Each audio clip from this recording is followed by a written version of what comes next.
안녕하세요. 반갑습니다. 김유라입니다. 오늘은 돈의 감정이라는 책 가져왔습니다. 여러분 어때요? 돈 쓰실 때 내 감정에 따라서 돈을 쓰기도 하고 안 쓰기도 하고 그런다는 거 아시나요? 우울한 기분이 들어서 돈을 쓰고 화가 나서 막 뭐를 먹고 그리고 부끄러운 마음을 감추기 위해서 안 그런 척 하려고 돈 쓰고 또 소확행, 작은 행복을 얻으려고 돈을 쓰고 또 참았다가 억눌린 소비를 분출해낼 때 우리가 보복 소비 이런 얘기도 있어요. 이렇듯이 우리는 정말 돈에 많은 감정을 가지고 쓰고 있습니다. 혹시 돈 관리가 어려우시다. 그리고 난 돈 벌고 싶은데 왜 돈이 안 들어오지? 이상하다 하시는 분들은 한번 읽어보시면 너무너무 좋을 책이에요. 이 책은 출판사의 광고 그리고 10권 서평 이벤트 함께 진행하고 있습니다. 오늘 리뷰 보시고 이 책 내가 꼭 읽어봐야 될 책이다 라고 하시면 댓글 달아주시면 출판사에서 10분 선정해서 책 보내드립니다. 저도 돈에 대해서 많은 공부를 했지만 사실 이게 맞거든요. 돈에 감정을 집어넣을 때 우리는 돈을 제대로 관리하거나 모으거나 벌 수가 없게 됩니다. 그래서 내가 돈에 어떤 감정을 느끼고 있는지, 왜 이런 감정이 드는지를 알게 되면 깨어있고 선택할 수 있게 돼요. 최상위 부자가 돈을 대하는 6가지 태도, 이 책을 통해서 함께 보겠습니다. 독일 아마존 베스트셀러고요. 지난 10년간 100만 장자부터 아르바이트생까지 수만 명의 삶을 바꾼 최고의 자산 관리 전문가 인생 코칭입니다. 자, 이 책은요, 자산 관리 전문가라고 쓰여 있지만 돈 심리 상담가? 이런 분이에요. 그래서 돈에 대한 심리를 아주 잘 파악하고 있는 그런 분입니다. 문제는요, 돈이 아니다라고 해요. 많은 사람들이 돈이 없어서 나를 찾아온다. 하지만 진정한 문제는 자기 자신을 존중하지 않는 데 있다. 자신의 기술, 재능, 성격, 업무 능력을 가치 있게 여기지 않기 때문에 자신이 하는 일에 너무 낮은 직업 단가를 적용한다. 돈은 자신의 가치를 측정하는 객관적인 수단이다. 돈은 내가 어디에서 실패하고 성공하는지, 무엇을 두려워하고 사랑하는지 정확하게 보여준다. 부당한 대우를 받고 있나요? 인정과 사랑을 받기 위해 일을 하고 있나요? 상대방이 이것을 교묘하게 이용하고 통제를 합니다. 여러분이 저임금이라는 익숙함에 갇혀 있게 만들어요. 자, 나를 존중하게 되면 우리가 지금보다 훨씬 더 높은 어떤 임금을 받고 일을 할 수 있게 돼요. 돈을 밀어내는 사람은 모호한 말을 쓰고 있다고 해요. 언어는 굉장히 중요합니다. 우리가 돈이란 에너지를 끌어당기는데, 근데 돈이 없는 분들은 이렇게 얘기를 한대요. 그냥 얼마나 많은 돈이 있었으면 좋겠어요? 라고 물으면 모르겠어요. 그냥 많이요. 많이 있었으면 좋겠어요. 라고 한대요. 알겠어요. 여기 1,000원을 더 드리죠. 돈이 더 많아졌죠? 라고 한대요. 그럼 어때요? 1,000원 받으면 기분 좋으세요? 아니거든요. 솔직히 한 달에 130만 원이 더 있었으면 좋겠어요 라고 금액을 구체적으로 말하게 됐다고 합니다. 그러니까 이분이 상담을 할 때 그분에게 구체적으로 어떤 돈을 어떻게 벌어서 얼마를 쓰고 뭐에 쓰고 싶은지를 물어보게 된 거예요. 자신의 소망을 그리고 꿈을 구체적인 금액으로 이야기했을 뿐인데 인생의 목표가 더 명확해졌다라고 합니다. 여러분 돈을 원하세요? 얼마를 원하세요? 한번 댓글에 적어주세요. 나는 지금보다 매월 얼마를 더 벌었으면 좋겠어요. 그 돈을 벌어서 뭐 할 거예요 라고 적으면 기분이 좋아집니다. 주제넘게 너무 많은 걸 바라는 것 같아 입 밖으로 내기에 거부감이 들고 양심의 가책을 느끼기 때문에 사람들 말하지 못해요. 주변 사람들이 이렇게 말하는 나를 어떻게 생각할지 신경이 쓰이고 두렵기 때문에 분명하게 말하는 게 부담스럽다. 그리고 원하는 것을 이루지 못하고 목표를 이루지 못할까봐 두렵기 때문에 또 말하지 못한대요. 원하는 걸 모호하게 말한다면 실패할 일이 없다. 그냥 돈을 벌었으면 좋겠어요 라고 하면 금액이 정해져 있지 않기 때문에 실패할 일이 없대요. 확고한 목표가 없기 때문에 애초에 목표에 도달할 수 없다. 더 많이 벌고 싶어요 해서 어떻게 하면 한 달에 130만 원을 더 벌 수 있을까라는 목표를 만들어내게 됩니다. 두려움이 되게 많아요. 뭔가 할 때 두려워요. 돈을 못 벌어도 두렵고 투자를 할 때도 두렵고 직장을 옮길 때도 두렵고 직장을 그만둘 때도 두렵습니다. 우리는 두려워서 많은 것들 선택하지 못하게 돼요. 자, 이렇게 물어보래요. 나 자신에게 그럼 무슨 일이 생기죠? 라고 5번 물어보래요. 저는 회사를 이직하고 싶지만 실패하면 이직을 하려고 그만뒀다가 다음 회사로 못 가면 거리로 나앉을 거란 생각이 두려워요. 그래서 내가 원하지도 않는 회사에 계속 일하고 있어요. 돈도 되게 조금밖에 안 주고 힘든 회사에 계속 다니고 있어요. 자, 나 스스로에게 그럼 무슨 일이 생기죠? 자꾸 물어보는 거예요. 그럼 무슨 일이 생기죠? 그래서 질문을 거듭할수록 마음속 깊이 있는 두려움이 나온다고 합니다. 사실 우리가 생각하는 그 두려움은 허상이에요. 길바닥에 나앉지도 않고 굶어 죽지도 않습니다. 우리는 부끄러움이 있대요. 부끄러움 때문에 돈을 쓰게 되는 경우가 매우 많습니다. 공부를 못해서 부끄러워요. 공부 잘하게 하려고 돈 씁니다. 못생겨서 부끄러워요. 예뻐지려고 돈 씁니다. 또 뭐가 있을까? 그죠? 뭐 다이어트 해야 돼요. 또 돈 쓰고. 남북이 부끄러우니까 차를 바꿔야겠어요. 그래서 빚을 내서 차를 바꿉니다. 그러면 통장은 텅텅텅 비어가겠죠. 자, 내면의 진정한 부끄러움과 외부에서 오는 그 시선 때문에 생기는 부끄러움을 구분하라라고 해요. 내 안에 있는 부끄러움은 나를 개선할 수 있는 좋은 어떤 원동력이 됩니다. 종이와 펜을 들고요. 나는 뭐뭐 해서 부끄럽다 하고 써보래요. 프리랜서가 된 지 10년이 지났는데 일 없이 3개월간 버틸 자금이 부족해서 부끄럽다. 어떻게 나는 이 분야에서 10년 일했는데 이렇게 돈이 없을까? 자, 이거는 바꿀 수 있는 상황이에요. 내가 조금 다른 방향으로 할 수도 있는 거고 다른 일을 택할 수도 있고 이건 내면의 진정한 부끄러움입니다. 괜찮아요. 이런 부끄러움은. 자, 근데 고객과 미팅을 하러 갈 때 오래된 차를 타고 가서 부끄럽다. 남들이 나를 봤을 때 가난하게 보면 어떡하지? 못난 사람처럼 보면 어떡하지? 나를 좋아하지 않으면 어떡하지? 라는 걱정이 있어요. 타인의 기대를 충족시키지 못할까 생기는 두려움, 외부의 시선 때문에 생기는 두려움, 부끄러움 이런 것은 쓸데없는 돈을 쓰고 가난해지기를 반복하게 됩니다. 그래서 여러분이 부끄러움 때문에 돈을 쓰시지 않으시길 간절히 바랍니다. 정말 이것 때문에 돈을 쓰면 한도 끝도 없어요. 세금에 대해서 어떻게 생각하세요? 세금을 국가가 뺏어가는 돈이라고 생각하면 나 자신이 약자처럼 느껴지고 기분이 좋지 않다. 그러므로 관점을 바꿔야 한다. 이 돈은 애초부터 내 것이 아니었다. 세무서가 돈이 필요할 때까지만 맡아달라고 한 돈이다. 네, 잠시 내가 맡고 있는 것 뿐이야. 라고 해요. 저는 이런 생각을 많이 합니다. 저도 세금을 이제 많이 내고 있어요. 저는 사실 제가 쓰는 돈보다 내는 세금이 항상 많아요. 제가 이제 소비하는 돈보다 국가에다 내는 돈이 항상 많아요. 항상. 그래서 생각을 어떻게 바꿨냐면 기부한다라고 바꿨어요. 나는 기부를 해. 나는 알뜰하게 쓰고 나라에 많은 세금을 내. 국가가 이 돈으로 잘 운영하고 있어. 길도 만들고 꽃도 심고요. 여러 가지를 하겠죠. 자, 우리가 짜증나는 상황이 자꾸 생기면은 막 뭐 먹고 싶고 막 돈 쓰고 싶고 스트레스를 풀고 싶어요. 그래서 자꾸 이렇게 힘든 상황이 생기면은 감정으로 돈을 소비하게 됩니다. 그래서 짜증나는 상황을 안 만드는 거 매우 중요해요. 예시 한번 볼게요. 첫 번째, 평화롭게 아침을 먹고 싶은 일요일 엄마의 전화가 왔어요. 자, 우리 엄마는 평화롭지 않은 사람인 거죠. 여러분 주변에 그런 사람 있죠. 전화 와가지고 막 툴툴대고 자기 한탄하고 괜히 나는 잘 살고 있는데. 자, 대화법. 엄마에게 이렇게 얘기하래요. 엄마랑 전화하고 싶지만 평화로운 일요일 아침 식사는 힐링 그 자체예요. 그러니까 오전 11시 이후에 전화해 주세요.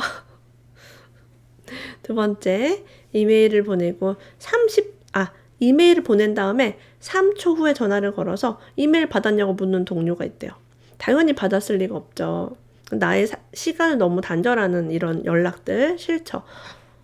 친애하는 뭐뭐씨, 저는 아침, 점심 식사 후, 그리고 늦은 오후 이렇게 하루 3번만 이메일을 답장합니다. 급한 일이라면 저에게 전화하시거나 제 사무실에 들러주시겠어요? 바로 처리해드리겠습니다. 라고 예의 있게 얘기하는 거죠. 난 이메일을 빨리 확인하지 않아요. 라고. 나의 경계 기준을 만들래요. 나는 일요일 오전 11시까지 전화를 받지 않는다. 괜히 받아놓고 아우 짜증나 이렇게 할 필요가 없다는 거죠.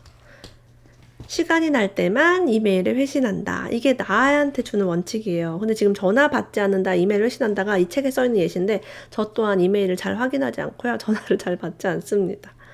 남의 인정을 받으려는 친절한 유라씨가 되려는 욕구를 내려놓았습니다. 여러분도 친절한 머머씨의 욕구를 내려놓으시면은 더 평온하게 내 삶을 살 수 있을 거예요. 타인의 영향을 받지 않고 내 시간을 누리는 거 얼마나 좋아요? 지출의 한계를 설정하는 법, 여기는 돈관리법도 구체적으로 잘 되어 있는데요. 첫 번째, 기분이 좋아지는 일에만 돈을 쓰래요. 세금 업무 때문에 연락한 세무사가 좀 대화가 불편하다면 그 세무사에게는 일을 맡기지 말라고 합니다. 누군가에게 좋은 투자 정보를 들어도 기분이 좋지 않다면, 직감이 좋지 않다면 투자하지 말래요. 가게에 들어갔는데 옷이 널브러져 있고 점원이 투덜거린다면 거기서 옷을 사지 말래요. 저도 그렇습니다. 뭔가 찝찝하다, 기분이 안 좋다, 그럼 돈 쓰지 않아요.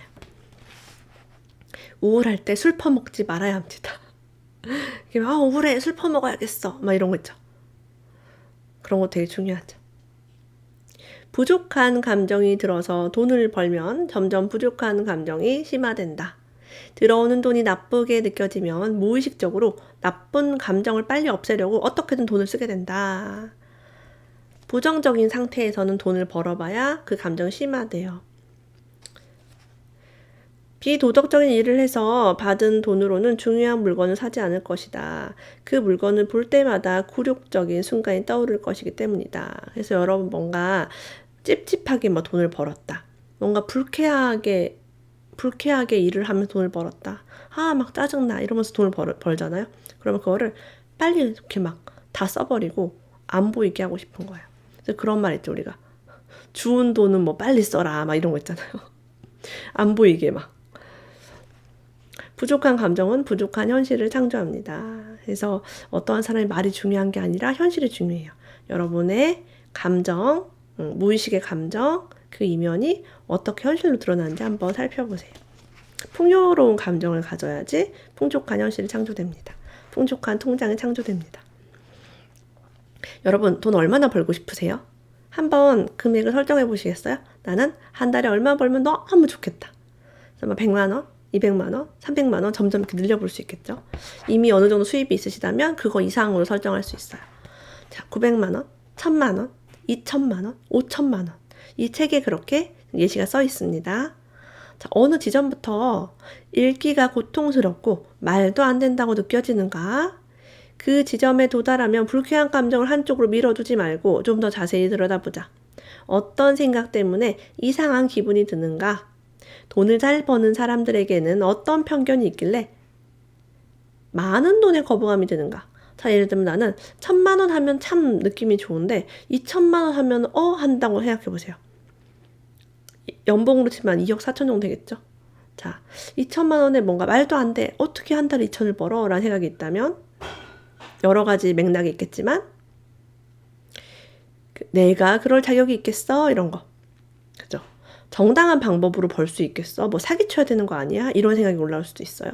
아니면은 우리 부모님, 가난한 부모님이나 가난한 가족을 떠올리면서 우리 가족들 얼마나 힘들게 사는데 내가 2천만 원씩이나 벌어서 혼자 잘 먹고 잘 살아? 뭐 이런 생각도 있을 수 있겠고, 내가 한 달에 2천만 원 버는 줄 알면 시댁이나 친정이 다 막 용돈 더 달라고 하겠지? 이럴 수도 있어요. 정말 많은 감정들이 이 돈에서 올라옵니다. 여러분 한번 적어보세요.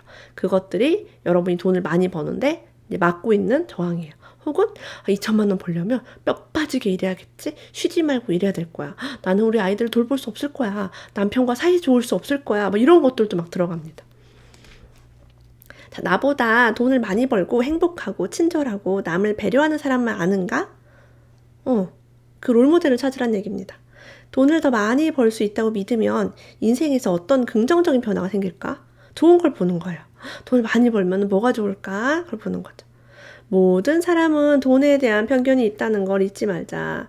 돈을 긍정적으로 볼지 부정적으로 볼지 당신의 선택에 달렸다. 우리가 선택할 수 있습니다. 자, 이분은요, 현금을 쓰면 소비에 세세하게 주의를 기울일 수 있다고 얘기를 합니다. 저는 코스트코를 갈 때 카드를 쓰지 않고요, 현금을 구매를 하는 편인데요. 이유는 간단합니다. 현금으로 쓰면 꼭 필요한 것만 사게 돼요. 근데 카드를 쓰면 조금 더 사게 돼요. 카드의 편리함이 있지만 전 불편해도 현금을 씁니다. 계산대에서 신용카드를 냈다면 바로 원피스를 샀을 수도 있어요. 저거 예쁘다, 마음에 든다.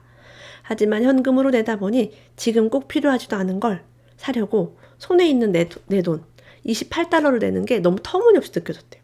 28달러 내는 거 아까운데 이런 생각이 드는 거죠.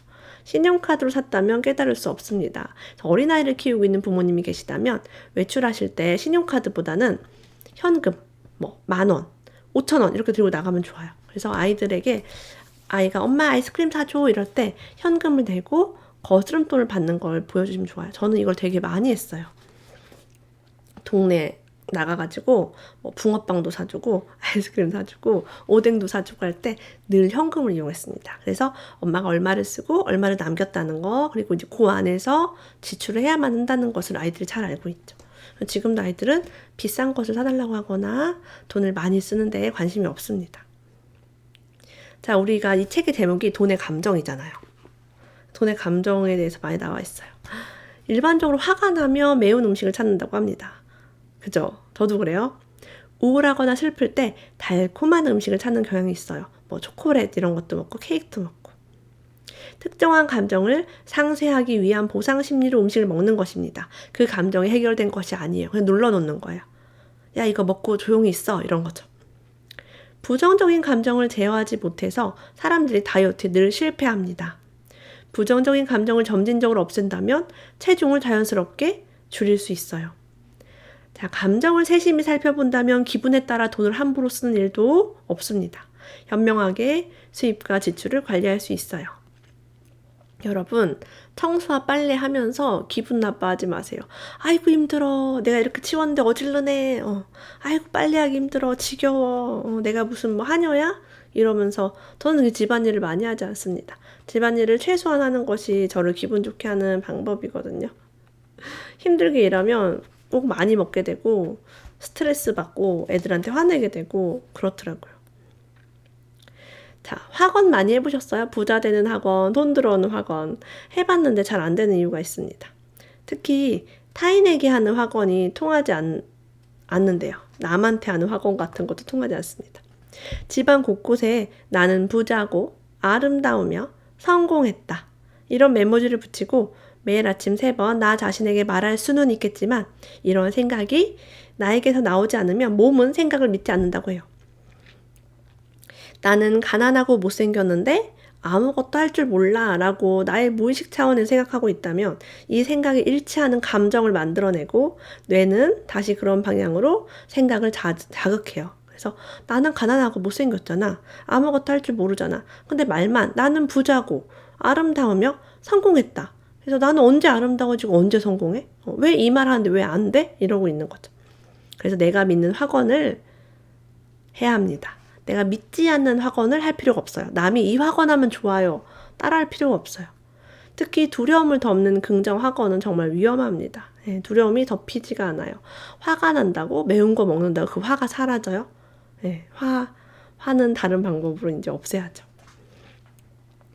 자, 이렇게 저는 나는 부자야 이런 학원보다는 나는 매달 100만 원을 저축하고 있어 이런 식으로 나는 매년 부동산 투자를 한 채씩 하고 있어 이렇게 진실의 학원을 전 많이 했던 것 같아요. 그래서 그런 어떤 모으고 불리고 투자하는 것들을 잘 지켜나가게 되었습니다. 그리고 또 저는 그런 것도 있었어요. 세금 많이 낼 거야 이것도 있었어요. 세금 많이 내야지. 세금 돈 많이 벌어야 많이 낼 수 있겠죠. 말대로 됩니다. 자, 평소에 말의 힘이 얼마나 중요한지 살펴보았어요. 여러분 저축이라는 말을 들었을 때 불편한 감정이 올라오나요? 그러면 이것을 투자로 바꾸래요. 우리는 휴가를 가고 자기계발을 하며 노후를 대비하기 위해 저축한다가 아니라 투자한다. 기분 너무 좋죠. 자기계발에 돈을 투자하면 우리가 더 많은 돈을 벌 수 있습니다. 월급이 오르거나 더 좋은 직장으로 이직하거나 새로운 사업을 할 수 있어요. 휴가에 투자하면 에너지를 재충전할 수 있고 휴식을 취할 수 있을 몸이 건강해집니다. 새로운 사실을 알게 되고 새로운 사람을 만나며 특별한 경험을 해서 일상이 풍요로워져요. 너무 좋죠. 휴가에 투자하세요. 저도 휴가 매우 좋아합니다. 끝으로 목표가 정확하면 돈은 따라와요. 목표가 없기 때문에 정확하지 않았기 때문에 돈이 안 따라온 거였어요. 출처와 목표를 정한 후 갑자기 돈을 많이 벌기 시작했대요. 왜냐하면 휴가를 가기 위해 돈을 벌고 싶었기 때문이다. 별표할게요. 휴가를 가기 위해 투자한다 라고 했다. 휴가를 어디로 가기 위해 어디로 며칠을 가려면 얼마를 써야 하기 때문에 라고 정했기 때문에 그걸 벌게 되었습니다. 여러분 1억을 벌어서 나를 위해서 20% 2천만 원을 쓴다면 어디에 돈 쓰시겠어요? 상상만 해도 너무 행복하죠. 2천만 원을 나를 위해 돈을 쓴다. 1억을 벌어서. 그러면 2천만 원 생각했을 때 가슴이 두근거려요. 그러면 1억을 어떻게 벌지? 그 생각을 하게 됩니다. 그리고 실천을 하게 돼요. 근데 무작정 돈을 벌어야지. 돈을 많이 벌어야지. 이렇게 하면 모호하기 때문에 잘 되지 않을 수 있어요. 이 책 읽으면서 큰 감동을 받았고 정말 또 읽어보고 싶은 그런 책이었습니다. 돈의 감정 읽고 싶으신 분은 여기 댓글로 사연 남겨주시면 출판사에서 10분 선정해서 책 보내드립니다. 오늘도 함께해 주신 여러분 감사합니다. 다음에 또 만나요.